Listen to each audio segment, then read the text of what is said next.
Hi everyone, कैसे हो बेटा आप सब? अच्छे हो? चलो आज कुछ नया पढ़ाने वाली हूँ आपको। आज मैं आपको फार्म की सैर कराने ले जा रही हूँ। तो बताओ किसको किसको फार्म पसंद है? आपको पसंद है? मुझे भी पसंद है। फार्म मतलब क्या? हम जिसको एग्रीकल्चर बोलते हैं ना, जिसको हम खेत बोलते हैं। आपके घर में है? आप जाते हो अपने पेरेंट्स के साथ? जाना चाहिए, क्योंकि फार्म ही है जिसमें से हमें क्या मिलते हैं? क्रॉप्स मिलते हैं। और प्रीवियस क्लास में मैंने आपको पढ़ाया था कि agriculture is the main occupation of our country, बताया था ना बेटा। तो आज का हमारा क्लास जो है वो रिलेटेड है चैप्टर नंबर 8 और हमारे लेसन का नाम है द वैल्यू ऑफ फूड। तो एग्जैक्टली इसमें हम क्या पढ़ने वाले बेटा? फार्म से रिलेटेड जो भी प्रोसेस होती है ना, अभी आपके घर में फार्म है तो आपको पता ही होगा कि फार्मिंग के टाइमिंग में हम हार्वेस्टिंग करते हैं, है ना। हार्वेस्टिंग समझ में आता है, या फिर विनोइंग करते हैं, थ्रेशिंग करते हैं। तो आपको ये सब प्रोसेस पता है क्या? कैसे की जाती है? मुझे तो नहीं पता है। तो मैं और आप, हम दोनों मिलके ये चैप्टर में से पढ़ेंगे कि एग्जैक्टली क्रॉप्स जो है वो हमारे घर में कैसे आते हैं। तो चलो बेटा, लेट्स वी स्टार्ट। तो इसके लिए क्या कर रहा है आपको? सबसे पहले आपको निकालना है टेक्स्ट बुक, जहाँ पे पेज नंबर 50 दिया है। देखो ध्यान से, कौन सा पेज नंबर है? 50। वहाँ पे लेसन दिया है द वैल्यू ऑफ फूड, और वहाँ पे एक बहुत अच्छी स्टोरी दी है। तो स्टोरी सुनना तो आपको पसंद है ना। तो मैं आपको ये चैप्टर में से एक स्टोरी भी पढ़ाऊँगी। तो क्या है हमारे लेसन का नाम? The value of food. चलो हाथ में पेंसिल, एक आधी पेन और नोटबुक वगैरह लेकर सब बैठ जाओ। ओके। सो देखो यहाँ पे एक टिफ़िन बॉक्स दिया है ना, बॉक्स दिया है। तो इससे शायद आपको आपका स्कूल का टिफ़िन याद आया गया होगा। तो टिफ़िन में हम अलग अलग काइंड की चीज़ें स्कूल में ले जाते हैं। जैसे कि खाने में हम चपाती यूज़ करते हैं, राइस यूज़ करते हैं। पर क्या आपको वो पता है कि वो चपाती है वो जो वीट से बनती है, वीट के फ्लेवर से, पर वो वीट फार्म से आता है। और उस एक मतलब वीट को तैयार करने के लिए कितने सारी मेहनत करनी पड़ती है ना। तो चलो वही हम आज की क्लास से पढ़ने जा रहे हैं। तो देखो बेटा, टेक्स्ट बुक के पेज नंबर 50 पे ऐसा पिक्चर्स दिया है और दो बच्चों के बारे में बताया गया है। तो आपके घर में ब्रदर और सिस्टर होंगे ही ना। तो ऐसे ही ये दो लड़के हैं, एक का नाम है अर्जुन और दूसरी का नाम है वर्षा। तो ये क्या कर रहे हैं दोनों बच्चे? चलो देखो। So these are the brother sister, they love to eat hot bajra bhakris with the butter. देखो इनको भाकरी खाना पसंद है, आपको भी पसंद होगा। हम अलग अलग सब्जी के साथ खाते हैं, इनको भी गरम गरम भाकरीस बटर के साथ खाना पसंद है। But mother makes a number of other dishes for them to eat with the bhakris they like dose. पर उनकी मदर क्या करते हैं? उनके लिए अलग अलग तरह की डिशेज बनाती है ताकि वो उस भाकरी के साथ खा सके। आपकी मम्मा भी करती है ना। आप कभी कभी बोलते हो कि मम्मा मुझे ये नहीं पसंद, मुझे वो नहीं पसंद। तो देखो वो आपके लिए आपकी पसंद की चीज़ें बनाती है। इसी तरह वर्षा और अर्जुन के भी जो पेरेंट्स थे, मम्मी थी, उन्होंने भी उनके लिए अलग अलग डिशें बना के दी। So what we understand from that, ये स्टोरी है जो हम पढ़ रहे हैं। What could be those dishes that mother makes to go with the भाकरीज? कौन सी चीज़ें बनाई होंगी मम्मी ने उसके भाकरी के साथ? जैसे आप राइस के साथ दाल खाते, सब्जी भी खाते ना, या फिर कुछ अलग चीज़ भी खाते होंगे, वैसे ही उसकी मम्मी ने क्या बनाया होगा? आपको पता है? चलो फिर यहाँ पे देखें हम, look at here, what are those dishes made of? किससे बनी थी वो dishes? So Varsha and Arjun home they use a lot of food stuff too, from where are they obtain? देखो ये भी मैंने प्रीवियस इसमें पढ़ाया था कि फूड स्टफ यानी इंग्रेडिएंट जो होते हैं वो अलग अलग, इससे हम खाना बनाते हैं। खाना बहुत ज़रूरी होता है। तो फिर बच्चों बताओ मुझे कि ये सभी चीज़ें किससे बनती है? आप दाल, चावल, राइस सब खाते हो, आपको पता है वो किससे बनते हैं? नहीं पता? तो चलो फिर मैं बताती हूँ। Wheat, rice, jowar, pulses and sugar cane. देखो कुछ चीज़ें जो है वो वीट, राइस, ज्वार, पल्सेस और शुगर केन इससे बनती है। देन करवंद, जामुन, बोर, हनी। इसमें से आपको ये याद है करवंद, बोर कब मिलते हैं, कौन से सीज़न में मिलते हैं, पता है? चलो आपको फाइंड आउट करना है, मैंने बताऊंगी ये। और करवंद, ये भी शायद मानसून सीजन में मिलते हैं और आपने खाए भी होंगे। देन उसके बाद है salt water fish and salt. Then fresh water fish, singhadas, that is water chestnut. देखो कुछ फूड जो है वो इससे भी बनते हैं, फ्रेश वाटर फिश, फिश जो है वाटर से मिलते हैं। और उसके बाद सिंगाडास। तो देखो अभी तो कौन सा सीज़न चल रहा है बेटा, विंटर है, तो देखो सिंगाड़ा जो है ना वो अभी मार्केट में अवेलेबल है, तो वो आपको खाना चाहिए। देन मकन्स, ये लोटस जो फ्लावर है ना उसके सीड्स रहती है। Some fruits, vegetable, meat and eggs. तो इन सब में से अलग अलग फूड डिशेज बना के वर्षा और अर्जुन की मम्मी उनको खिलाती थी। तो फिर उनके दिमाग में एक सवाल आया। क्या सवाल आया, देखो, often when serving Varsha and Arjun meal, mother says take only as much you can want, food shouldn't get wasted। देखो एक बहुत ही अच्छी बात उसकी मम्मी ने बताई, और शायद आपकी मम्मी आपको रोज़ बताती है। कौन सी बेटा वो, कि हमें take only as food you want, हमें उतना ही खाना लेना चाहिए जितना हम खा सकते हैं, ना कि ज़्यादा लें। क्या होता है उससे ज़्यादा लेने से, फूड वो वेस्ट हो जाता है। और जो फूड है ना, मतलब ग्रो करने के लिए इतनी मेहनत लगती है, तो क्या उसे हमें बर्बाद करना चाहिए, करना चाहिए क्या? बहुत सारे लोग वैसे कि जो प्लेट में बहुत सारा खाना ले लेते हैं, पर वो आखिर में उनसे खाना नहीं होता और फिर वो फेंक देते हैं, है ना। तो इसीलिए वो वर्षा और अर्जुन की मम्मी उनको रोज़ बोलती थी कि बेटा आपको जितना चाहिए उतना लो और खाना वेस्ट मत करो। सो ये कुछ पिक्चर्स दे है यहाँ पे, इनमें से भी हमें फूड मिलता है। जैसे कि देखो ये बॉय क्या कर रहा है, खेल रहा है, क्या मछली पकड़ रहा है ना, फिश पकड़ रहा है।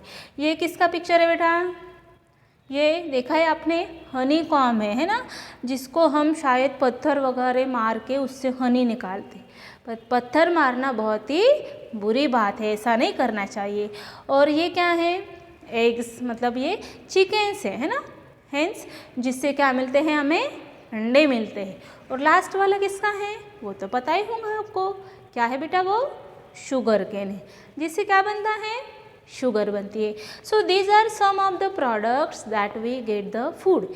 इससे कुछ ज़्यादा भी हो सकते हैं, तो चलो वो हम नेक्स्ट वाले पेज पर देखेंगे। So Arjun ask her mother, Arjun ने अपने मदर से पूछा, क्या पूछा, why do you tell this every day, ये मुझे रोज़ रोज़ क्यों बताती हो कि बेटा जितना खाना चाहिए उतना ही लो, वेस्ट मत करो। तो आपने भी ऐसा बहुत बार पूछा होगा आपकी मम्मी से, है ना, कि क्यों रोज़ रोज़ पूछते हो मुझे कि जितना चाहिए उतना लो, जितना चाहिए उतना लो। तो फिर देखो मम्मी ने क्या आंसर दिया, why should we waste any good things, अच्छी बात, अच्छी जो फूड है या फिर चीज़ें हैं वो हम क्यों वेस्ट करें, beside we must give a thought how we get the food and we eat. Let me tell you the story of the bhakri. उसके मम्मी ने बहुत ही अच्छा आंसर दिया। कौन सा आंसर दिया बेटा, कि अच्छी जो चीज़ें हैं वो हमें वेस्ट नहीं करना चाहिए, इनफैक्ट हमें सोचना चाहिए कि फूड हमें कैसे मिलता है। तो आप भी एक बात ध्यान में रखो, कौन सी बात, कि जब भी आप है ना खाना लो प्लेट में, तो उतना ही लो जितना आप खा सकते हो, क्योंकि बेटा वो फूड है ना जो आपको घर में मिलता है, उसको प्रोड्यूस करने में, तैयार करने में बहुत सारे लोगों की मेहनत लगती है। तो चलो एक स्टोरी बताती हूँ मैं, पसंद है ना आपको। चलो नेक्स्ट पेज पर एक स्टोरी दी है, देखो द स्टोरी ऑफ भाकरी। अभी थोड़ा सा सोच रहे होंगे आप कि आपने तो कैट की स्टोरी सुनी है, टॉर्टाइस की स्टोरी सुनी है, रैबिट की स्टोरी सुनी है, या फिर कोई जंगल वाली स्टोरी सुनी होगी, पर ये स्टोरी ऑफ भाकरी थोड़ा सा अलग नहीं है, है ना। तो ये स्टोरी है कि हमारे घर में जो भाकरी या फिर चपाती हमें मिलती है वो एग्जैक्टली हमारे प्लेट तक कैसे पहुंचती है। तो चलो वो पूरी प्रोसेस हम पढ़ने वाले हैं। तो सबसे पहले देखिए क्या है ये, बैठे हो आप इस पे, पहले इसका नाम बताओ मुझे। हाँ देखो कितनी जल्दी पहचान गए, this one is the tractor. है बेटा आपके घर में ऐसा होगा। इससे क्या करते हैं आपके पापा, यूज़ करते होंगे, है ना, फार्म में right. So this one is the picture of tractor. और ये देखो ये आदमी है ना ट्रैक्टर का यूज़ करके अपनी ज़मीन को अच्छी बना रहा है ना। तो चलो वन बाय वन हम जानेंगे कि हमारे प्लेट तक भाकरी कैसे पहुँचती है। तो इसके लिए सबसे पहले हम स्टोरी देखेंगे। So let's see. I know Dada, my father is a farmer and you know that the school have summer vacations। देखो वो फिर स्टोरी बता रही है, कौन? उनके वर्षा और अर्जुन की मम्मी उनको स्टोरी बता रही कि उसके जो दादा है, फादर है, वो कौन थे? फार्मर थे। और वो क्या करते थे? When that time was a school summer vacations, मतलब उस टाइम की बात है कि जब वो छोटी थी और क्या थे? समर वैकेशंस के डेज थे। So when I was a small we often went to my father's field riding to his tractor. देखो जैसे कि उनकी मम्मी उनके फादर्स का जो ट्रैक्टर था उस पर बैठने के लिए चली जाती थी। कब? क्योंकि समर वैकेशन में तो छुट्टियाँ रहती थी। आप भी ऐसा करते हो? जिस दिन स्कूल को छुट्टी रहती है उस दिन आप भी जाते होंगे ना, तो सेम वो भी वैसा करती थी। Now that would be the time for reading the field. Father would attach different implements to the tractor to carry out various farming task. उनके पापा क्या करते थे? ट्रैक्टर के साथ कुछ अलग अलग इम्प्लीमेंट्स जो फार्मिंग के लिए काम में आए वो साथ में ले जाते थे। आपने भी देखा होगा ट्रैक्टर पे जगह होती हो तो हम कुछ और भी चीज़ें ले जा सकते हैं जो वहाँ पे काम आ सकती हो। कौन सी चीज़ें लगती बेटा? बताओ मुझे। चलो लिख के रखो हाँ सब। Now look at here. First we have to plug the field and then crush the lumps of the soil. देखो अभी हम अगर फार्म का पढ़ने वाले हैं तो आपको पता होना चाहिए सबसे पहले प्लग, जरा अपन नांगरने ऐसा बोलते हैं ना, वो करते हैं। उसके बाद crush the lumps of soil. Soil में बड़े बड़े ऐसे पत्थर रहते हैं ना सॉइल के, सो वो फोड़ने पड़ते हैं। Finally he would level the field to make ready for the sowing. ये सब प्रोसेस करने के बाद वो सॉइल को, वो ज़मीन को एक अच्छी बनानी पड़ती है ताकि उसमें हम सीड्स क्या कर सके? बो कर सके। तो यहाँ तक हो गया। अभी इसके बाद क्या करते होंगे? ज़मीन अच्छी बनाई मतलब मिल गया क्या फूड? नहीं, बहुत मेहनत करनी पड़ती है। चलो देखो इसके बाद क्या करते होंगे? The pre monsoon showers would make the hot soil humid. That was the time father would sow bajra.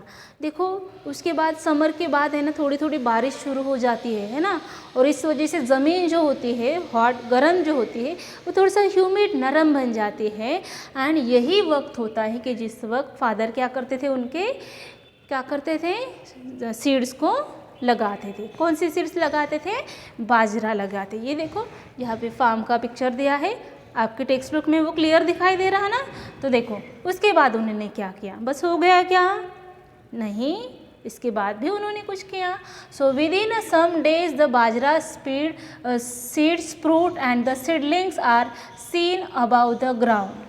देखो कितना ईजी है, क्योंकि आप हमेशा आप ये देखते होंगे इसलिए आपको पता होगा कि सोइंग के मतलब सीड्स को सो करने के बाद वो सीड्स को स्प्रूट मतलब छोटे छोटे अंकुर निकल आते हैं and it become the seedlings. Ground पे मतलब जुलाई का वगैरह महीना देखो आप तो छोटी छोटी सीडलिंग्स हमें वो है ना, ये देखो यहाँ पे सीडलिंग्स है ना, ऐसे दिखाई देते हैं। देन उसके बाद along with the bajra weeds also flourish. ये वीड यानी क्या होता है? जैसे सीडलिंग निकल आते हैं उसके बाजू में छोटा छोटा कचरा भी निकल आता है। तो फिर कचरे को बढ़ने देंगे या क्रॉप्स को बढ़ने देंगे?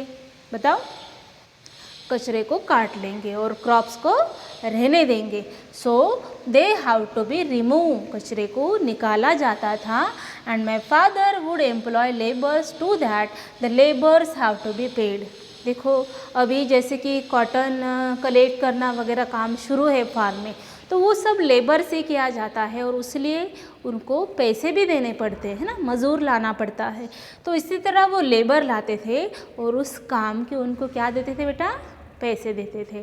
ठीक है, यहाँ तक समझ में आया आपको स्टोरी? तो फिर उसके बाद उसके पापा ने क्या किया होगा? Now rain water is enough for bajra to grow vigorously. मतलब जो भी बारिश का पानी आता था वो बाजरा के लिए सफिशिएंट था। Now after a while years of bajra appear on every stall. देखो जैसे ही सीडलिंग्स थोड़े से बड़े हो गए, ये आप यहाँ पे देख सकते हो, वो जो प्लांट थोड़े से बड़े हो गए तो उसको स्टॉल्क मतलब वो ऐसे डंडियाँ फूटने क्या हो जाती है, स्टेम्स फूटना शुरू हो जाता है। And the grain forms and the years glow Fuller's, फिर वो जो स्टेम्स उसको आए उसमें दाने भरना शुरू हो जाता है।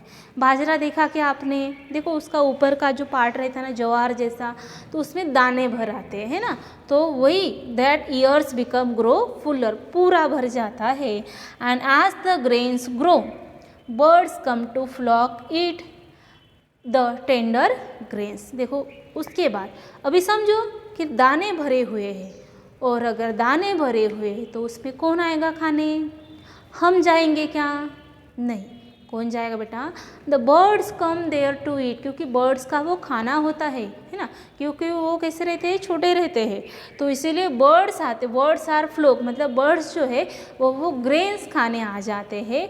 और फिर उनको अगर वहाँ से हटाना हो या भगाना हो तो कैसे भगाते हैं, ये भी पता होना चाहिए।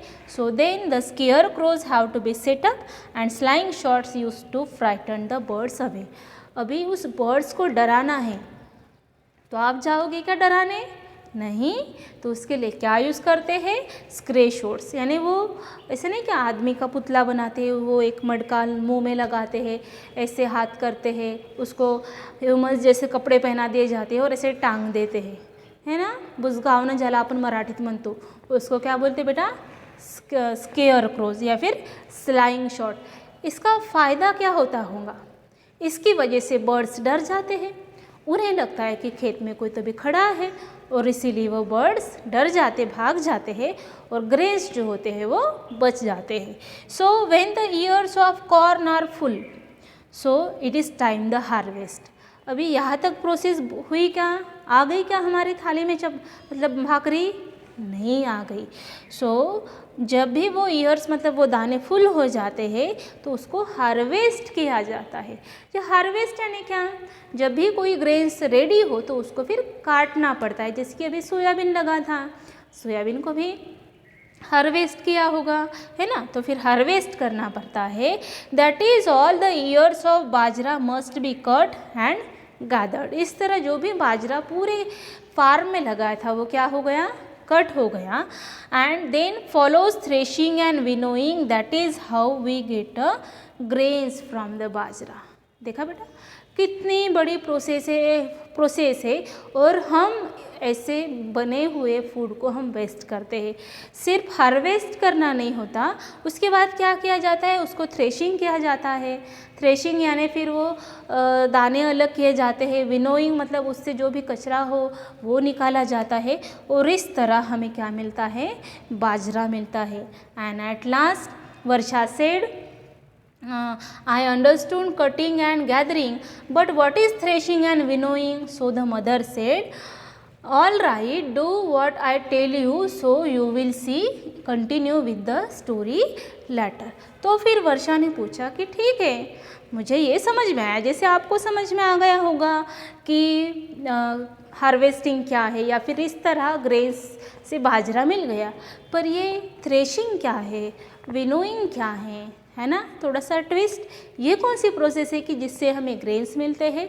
तो देखो बेटा यहाँ पे अगर ये आपको थोड़ा सा क्लियर नहीं दिखाई दे रहा होगा तो आप टेक्स्ट बुक में अच्छे से देख लेना, ठीक है।